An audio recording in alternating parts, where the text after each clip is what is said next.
For as long as I can remember, I've been a workaholic. So much so that when there's no work, I'd feel restless and uneasy. There was a time when it would be discomforting for me physically when I had nothing to do. At the same time, I could travel without network for weeks and do digital detoxes without once checking my inbox.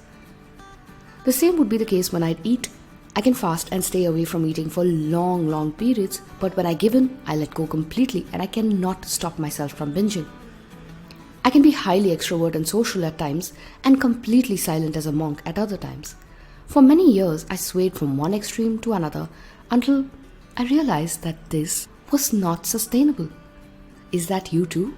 Always in excess and never balanced? If yes, then this episode is for you.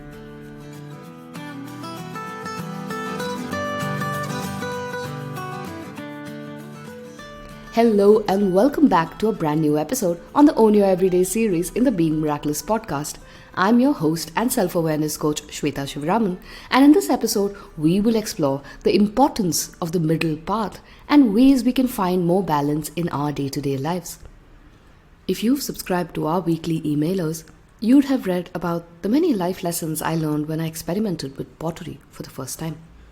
One of the things that the instructor told me, half amused, is that in pottery you don't apply too much pressure. He saw me trying very hard to grip the clay and mold it into shape, and he told me that what's needed was a gentle touch. Right next to me though, my sister, who was also on the potter's wheel, was receiving a different instruction. She was being asked to add some more pressure because she cannot give the clay shape without it.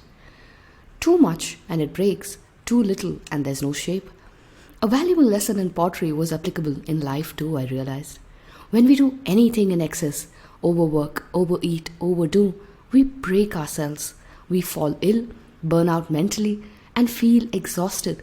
And if we laze around and let time pass by, we cannot proactively create or build anything we desire. This is not some new age lesson or fad. In the Bhagavad Gita, Lord Krishna says this in a verse in chapter 6. It goes something like this. Yukta hara viharasya, yukta cheshtasya karmasu, yukta swapnavabodhasya, yogo bhavati dukkha.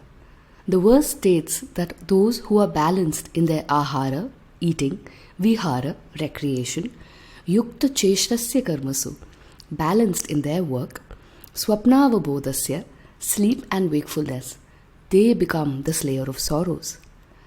The same was repeated many millennia later by Gautam Buddha when he urged individuals to walk the middle path.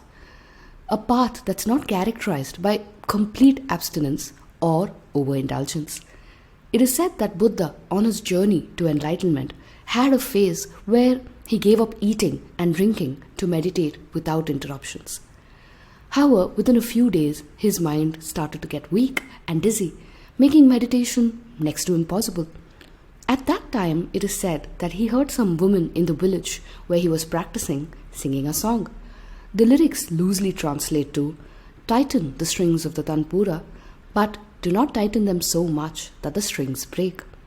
He immediately realized that he should practice and strengthen his body, but not to the extent that the body is destroyed. In our lives today, excess is the name of the game. Technology has unlocked newer levels of sensory indulgence for us with 10-minute deliveries offering the world at our doorstep.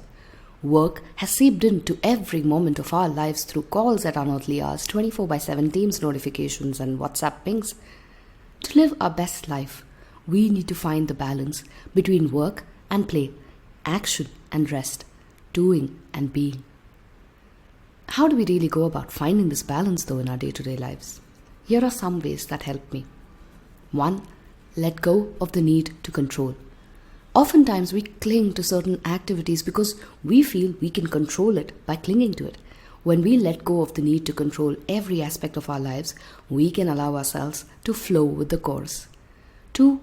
Know there's a limit to what you can accomplish. You might want to travel the world, become the CEO of a company, earn $1 billion. As ambitious overachievers, our desires have no limits. But we are constrained by the amount of time we have in this life. The sooner we accept that we cannot have it all, the faster we realize the importance of slowing down and pursuing only what's most important. This brings us to another key aspect of finding our balance. 3. Knowing our priorities. In a world where we cannot have it all, it's very important for us to know what matters most and give that our all. Make sure you're very clear what your top 2 to 3 priorities are in life. Choose how you'd like to invest your time wisely in those priorities and say no to everything else. 4. Come back to the present moment. When we are fully present to the here and now, balance is ours to have and wield. When we are fully present, we can make deliberate choices by listening to our bodies and our inner wisdom to do exactly what's needed for us at that very moment. 5. Schedule periods of rest. We believe we can rest when the time comes when we retire or we have created enough wealth. But the truth is that we never reach that day. Rather, the longer we keep hustling without resting, we lose our edge, our productivity and efficiency. All the things we need to rely on to get where we want to go. If you're too busy for rest, start small by taking maybe 15 minutes of rest in a day. You'll start to notice a difference. Take small steps, balance today and the next day and the next in the best manner possible by proactively scheduling periods of rest, recreation and rejuvenation to ensure you come back to work feeling rested. So, here's your only everyday tip for this week. Walking the middle path offers stability to go long in life.